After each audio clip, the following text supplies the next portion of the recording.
Bonsoir à tous, nous sommes à Vichy, dans les superbes salles du casino, et le premier tournoi de la semaine vient de se terminer. C'était un TH3 en duplex, Vichy-Gréoux-les-Bains.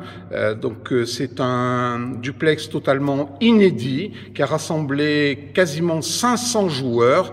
Et alors j'ai à côté de moi le vainqueur de ce tournoi qui n'a égaré, tenez-vous bien, que 3 points en 3 manches. Il a topé les 2 premières parties et malheureusement il a eu quelques légères absences en manche finale.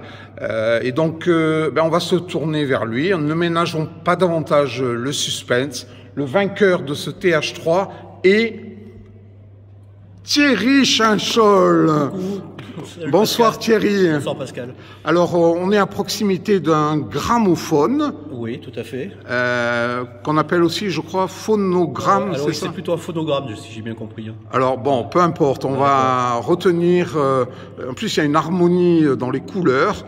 Donc effectivement, on voudrait avoir tes impressions pour cette entame de festival. Comment as-tu traversé ces 3 parties, Thierry? Écoute, j'ai été bien concentré toute la journée, donc ça s'est bien passé. Première partie matinale, donc au top, j'étais ex-aequo avec Luc Thomas, je crois. Luc Thomas, Gréoux. Qui était à Gréoux-les-Bains. J'ai vu, bon, il y avait des mots de vocabulaire, hein, il y avait Alexis, il y avait Chaumine, qui est le nom de la chaumière aussi. Qu'est-ce qu'il y avait? Il y avait Caillon, qu'il faut connaître, un mot suisse ou savoyard pour désigner le cochon. Et puis surtout le dernier Scrabble, Sismique, qu'il fallait pas rater, quoi. Enfin voilà, donc Sismique, Joker S, Joker S, et il fallait qui autorise un rajout, un rallonge asismique. Et même, comme tu dis, Pascal, c'est une épinthèse, non? C'est quoi? Ah non, c'est pas une épinthèse. C'est un rajout. C'est un rajout par devant, donc voilà. la parasismique. Voilà. Alexis, oui, un rajout, une épinthèse avec Alexine. Tout à fait. Oui, tout à fait. Alexine. Voilà, donc première partie, j'étais bien concentré, tout s'est bien passé, mais il n'y avait pas d'écart de fait, on était très, très serré devant. La deuxième partie, tirée par Jean-Jacques Capdeville, était un peu plus pénible. Je me permets de faire un zoom sur tes feuilles de route. Ouais, voilà. Très bien. Tu veux voir les feuilles? Parfait. Donc, voilà comment j'emplis mes feuilles de route. Ah, ben voilà, c'est intéressant. Alors, on fait un zoom sur effectivement la feuille de route du vainqueur. Jolie écriture. Ouais, écoute, c'était la deuxième partie. Sur cette deuxième partie, on a commencé avec manquer Jokeru qui n'était pas dur, mais j'ai cru comprendre qu'il y avait beaucoup de joueurs qui ont joué le verbe manica, en pensant à la manique, ou alors peut-être en pensant à Franck Manican, je ne sais pas. Qui est un joueur vichysois, c'est un joueur vichysois, ouais, mais il n'y a pas de verbe maniquer malheureusement. Voilà, et puis la partie pénible, pas très ouverte, et puis il y a eu un coup très difficile, Scrabble unique au 17e coup. Oui. Donc le fameux coup de isogone, donc Joker N à une place un peu planquée, et où on pouvait s'arrêter, enfin on pouvait être pollué par les autres Scrabble qui étaient Goodies et puis Boogie. Voilà, enfin je crois oui, exactement, c'est ça. Donc top sur les 2 premières parties, donc j'étais super content, j'avais un seul point d'avance sur Thierry Castalan qui jouait à Gréoux. Cédric Spang était ici, il était à -4 je crois, donc il n'y avait pas beaucoup d'écart. Donc la dernière partie, j'ai dit il faut absolument que je la top. C'était ton objectif? C'était mon objectif, j'ai dit faire un tri-top là sur un tournoi, ça aurait été sympa. Alors la partie très agréable à jouer, la dernière de Michel Cohard, elle commence par un magnifique autobus Joker T. L'exemple même du mot que tout le monde connaît, mais qui est d'une construction difficile, voire très difficile. Et tous les premières séries d'ailleurs n'ont pas été au rendez-vous sur ce coup. Hein, non, mais c'est pas choquant, hein, c'est dur à construire. Après, alors j'ai cru comprendre que Thierry Castalan, qui était un point derrière moi, avait raté aisément. Aisément, Aménité. À -3, il a dû jouer Aménité à la même place, quoi. Exactement. Et puis bon, la partie s'égrène, pas de difficulté majeure. J'ai quand même j'ai mis plus de 1 minute 30 pour trouver la place de Écœuré. J'étais bloqué sur Écœura à 36 points. Le coup d'après, je me traite de tous les noms parce que je rate Ewe à 47 points qui était évident. Alors justement, tous les internautes veulent savoir, Thierry qui a l'habitude d'enchaîner les parties au top, quels sont les deux coups... J'enchaîne pas les parties au top, non, ça là. Oh, écoute, on connaît ton talent. Sur une saison, tu en fais plusieurs dizaines. J'en fais plusieurs, effectivement. Et alors, quels sont les deux coups qui t'ont échappé? Alors, le premier, c'est SIK, S-I-K-H-E, 37. Je n'ai pas du tout vu le mot. J'étais même tellement perturbé que j'ai même pas pensé à mettre le E au bout de SIK. Je me suis aperçu le coup d'après. Enfin, bon, j'étais pas bien sur ce coup. Et donc, le coup des Ewe, je le vois pendant le ramassage et j'étais tellement content de voir Vermet. Ah oui, alors, donc, à signaler que ton fiston a trouvé Ewe. Tu es en train de m'annoncer quelque chose que j'ignorais. Et ben voilà, écoute, ton fiston a trouvé un coup que j'ai raté. Bon, écoute, je crois que lui, t'en as trouvé plein que lui n'a pas vu, inversement. Oui, effectivement. Et donc ce Ewe, en fait, j'étais très content de jouer Vermet à 45, un amas de verre, je crois, une verre. Oui, exactement. Enfin, de verre de terre. Oui, on a bien compris. Voilà. Et donc, -2, alors j'ai dit à ce moment-là, j'ai plus mon destin entre les mains, puisqu'il y a Thierry Castellan qui était devant, donc je sais pas ce qu'il avait fait. Et la fin, très très jolie, je trouve, parce qu'il y a deux mots magnifiques. Telugu qui gagnait 3 points, très dur, pollué par un H et un I. Et puis alors le coup de Piranha que je vois par hasard, quoi, en fait, voilà, qui m'a fait rappeler qu'on appelle ça Jean-Pierre le surnom Elbaut. de Jean-Pierre Elbaut, double champion du monde en 2002 et 2003. Et qui s'était d'ailleurs illustré à Vichy, puisqu'il a gagné Vichy pendant 3 années consécutives, en 93, 94 belle remarque. Et 95. Tout à fait, il a gagné 3 fois Vichy d'affilée, et il y a eu une année où il a gagné à -1. En ayant raté le mot top, TOP. C'est quand même des anecdotes amusantes. Absolument.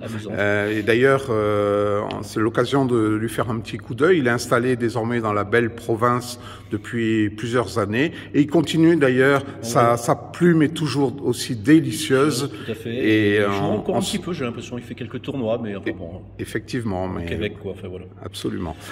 Écoute, alors Thierry, quelques questions comme ça en rafale. Ouais. Est-ce que tu peux nous dire, c'est ta quantième là, je crois que victoire? C'est la 512e, il me semble. 512. 512. D'accord. Donc je sais qu'il y a un mano à mano là entre Christian Pierre et toi. Oui, alors moi je suis un peu plus loin quand même. Hein. Christian Pierre, il doit en être, je pense, faudrait lui demander précisément, mais je pense que c'est de l'ordre de 550 à peu près. D'accord. Voilà. Bon, en tous les cas, à vous deux, vous dépassez le millier de victoires. Il a 7 ans de plus que moi, donc j'ai encore de la marge. Très bien. Alors, est-ce que tu peux nous dire maintenant quels sont tes objectifs là pour la suite de la semaine? La semaine, écoute, tu vas participer à... J'aimerais être concentré comme j'ai été aujourd'hui, c'est-à-dire, de belles sensations, bien dans ma bulle, et enfin voilà, donc jouer le mieux possible, quoi, en fait. Tu vas participer à tous les tournois. Demain, je en crois duplicate. Que c'est un tournoi, un TH5 en 5 parties. Alors c'est comment il s'appelle? C'est la coupe des sources, je crois, la coupe des sources. Donc TH5, ça j'aime bien. Le jeu, donc c'est mercredi, jeudi. Vendredi, c'est le TH3 en partie originale, donc des parties joker. Là aussi, on te sait à l'aise sur ce type de tournoi. C'est un peu moins, mais enfin bon. Donc ça, c'est la coupe des volcans. Et ensuite, le grand dernier tournoi, donc ça sera la coupe. Ça sera la coupe. Attends, je vais essayer de revenir. C'est la coupe pas des volcans, des thermes. Des thermes. Ça sera la coupe des thermes. Pour le dernier tournoi, que ce soit le terme, qui est la coupe des thermes, je trouve que c'est plutôt bien choisi. Voilà. En tous les cas, bravo pour cette nouvelle victoire, cette nouvelle ligne à ton palmarès. Est-ce que tu peux nous faire part, alors sauf erreur de ma part, il y a eu assez peu de mots ODS 9 joués aujourd'hui. Alors je sais plus. Si tu peux m'aider, Pascal. Mais j'ai pas la réponse de façon catégorique, mais au final, je crois qu'il y en a eu très peu. Je me demande même s'il y en a eu un. Je sais pas. Je pense que non. Tu penses que non? Alors, non, je sais pas. Scrablerama de ce mois-ci, justement, un article permettait de relativiser l'importance des nouveautés en partie. Bon, c'est bien de connaître les mots nouveaux, mais on peut très bien jouer plusieurs parties sans rencontrer la moindre nouveauté au DS9. Alors, dimanche dernier, il y avait le championnat régional PIFO, là, donc, qui se joue à Elancourt, 120 joueurs, je crois, et on a eu au moins 2 mots au DS9 très spectaculaires, puisque c'était 2 Scrabble. Dans la dernière partie, il me semble qu'on a joué Malware. Avec un W, alarme plus W. Très bien, Pascal, bravo. Et on a joué pendant l'étape du Grand Prix. Alors, j'ai gagné l'étape du Grand Prix sur un très joli mot. C'est l'anagramme de Némalion et de nominal. Alors sur un A final, donc le tirage c'était EILM 2N O, et il fallait scrabler sur un A final. Pascal, je te laisse. Là, de suite, il ne me vient pas. Mais... Donc, alors, le mot, c'était un fruit, apparemment une sorte de tangelo, si j'ai bien compris. C'était le Minéola. Minéola, d'accord. Voilà. Donc, ça, tu vois, ça sort quand même. Il y a quand même des mots, des snuffs qui sortent de temps en temps. Très bien. Écoute, un grand bravo à toi. Quels sont tes objectifs pour la suite de la saison? Le principal objectif, de jouer le mieux possible au championnat de France. Une des rares épreuves qui n'est pas mon palmarès, quoi, en fait, pour l'instant. D'accord. Voilà. Je me suis qualifié quand même dimanche dernier. Lors du championnat régional de ton comité, tu as réussi à décrocher Alors, sachant quand même que le titre avait été co-partagé par Thierry Boisard et Olivier Francard. Sachant qu'Olivier Francard, c'était sa première victoire officielle dans un TH en duplicate. Très bien. Thierry, on constate tous, mais c'est un plaisir pour chacun d'entre nous que tu es intarissable en anecdotes sur le milieu du Scrabble. On pourrait en parler pendant... pas toute la nuit, mais bon. Non, mais c'est vrai que c'est appréciable d'avoir des joueurs comme toi. Et puis, tu es aussi très prompt à rédiger des comptes rendus après chaque tournoi. Donc là aussi, tu as une plume. On parlait de celle de Jean-Pierre Elbaut. La tienne est aussi très agréable et elle fait le bonheur de nombreux scrabbleurs. Effectivement, projetons-nous sur cet été avec les championnats du monde. Donc à Montauban. Du 6 au 14 juillet, je crois. 14 juillet, oui, le dimanche 14. Des objectifs particuliers. Alors, on sait que effectivement, pour toi, la consécration... On est venu en 2022 avec le titre à Louvain-la-Neuve. Louvain-la-Neuve. À ce niveau-là, c'était un objectif atteint, quoi. Donc, c'est comme d'habitude, terminer la meilleure place possible. Mais bon, je fais plus une fixation sur le titre, là, maintenant. Oui, tu as obtenu déjà ce... Ouais, je l'ai eu, donc... voilà. Non, mais félicitations pour l'ensemble de ton œuvre. Félicitations aussi, il n'y a aucune flagornerie dans ma bouche, mais on te sait aussi contributeur régulier de Scrabblorama, des articles que tu rédiges avec une belle régularité, des jeux que tu... Je fais pas tellement de jeux, c'est plutôt Franck Manican qui fait plein de jeux dans la revue, là. Moi, si tu veux, le plaisir, c'est le plaisir d'écrire. J'adore ça. Écrire sur le Scrabble, c'est encore mieux. Et si les gens sont contents de ce que j'écris, c'est parfait. Et ils le sont, Thierry, tu peux être satisfait là-dessus. C'est vrai que on te voit régulièrement à l'œuvre, on te côtoie dans le cadre des tournois. Tu joues aussi en ligne, je crois. Tu fais des... Oui, alors moi, ma contribution, mais ce que je fais en ligne, ça se limite actuellement aux parties quotidiennes sur le site de la Fédé. Là, les 5 parties proposées en ligne, voilà. 5 parties en topic. Alors en fait, les gens me demandent combien de temps je m'entraîne par jour. En fait, je leur dis c'est 1 heure. 1 heure, le temps de faire mes 5 parties de topping, en fait, donc sur ordinateur. Donc 1 heure, alors sachant qu'1 heure, ça paraît peu, mais je prends quelqu'un comme Antonin Michel, je pense que lui, il lui faut 30 minutes, quoi, pour faire les 5 parties. Oui, parce qu'il joue beaucoup plus rapidement, il trouve le top. Il y a quelques jours d'ailleurs, on va terminer sur cette petite anecdote. Il y a un mot de 10 lettres qui est sorti, Notophagus. Alors j'ai joué cette partie, je l'ai pas vu. Ouais, je l'ai pas vu. En triple appui, c'était très esthétique. Et ça a été joué par plusieurs joueurs. Benoît Delafontaine. Son frère, je sais plus, peut-être son frère, je sais plus. Hugo peut-être. Il y avait aussi Louis Egarmont. C'est vrai que c'est un coup d'anthologie, on peut le qualifier. Vision, je sais pas comment ils ont fait pour. Alors le mot, moi je le connaissais. Je sais que je me sens que c'est un arbre, c'est un être. Le Notophagus. Oui, d'ailleurs dans l'étymologie Fagus. F-A-G-U-S et N-O-T-H-O. Alors attention à la N-O-T-H-O, c'est le... Je sais pas ce que c'est.